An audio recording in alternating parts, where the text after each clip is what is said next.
প্রিয় বন্ধুরা, আসসালামু আলাইকুম। কেমন আছেন সবাই? আশা করি সবাই ভালো আছেন। তো অনেক দিন পরে আবার নতুন একটা ভিডিও নিয়ে আপনাদের সামনে আসলাম। আপনাদের জন্য কুরবানির গরু রেডি করতে করতে আমি ভিডিও করার সময় পাচ্ছি না। তো আজকের ভিডিওটা একটু ভিন্ন। আমাদের খামারে যতগুলা গরু আছে সবগুলা গরু একসাথে ভিডিও করে আপনাদের সামনে হাজির করলাম। তো আপনারা দেখতেই পারতেছেন সুন্দর সুন্দর গরু আমাদের কাছে আছে এই মুহূর্তে। তো কিছু গরু বুকিং হয়ে গেছে। তো আপনারা আসতে পারেন, আমাদের খামারে ভিজিট করতে পারেন।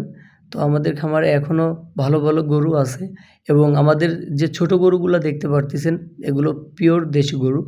তো আপনারা যদি নিতে চান তাহলে এগুলা লাইভ ওয়েটে নিতে পারবেন এবং এগুলা ঠিকা নিতে পারবেন। আপনারা দামাদামি করে এটা নিতে পারবেন। তো গরুগুলো অনেক সুস্থ এবং সুন্দর দেখতে। যে কেউ আসলে আপনাদের দেখে পছন্দ হবে। আপনারা সবাই আসবেন ইনশাআল্লাহ।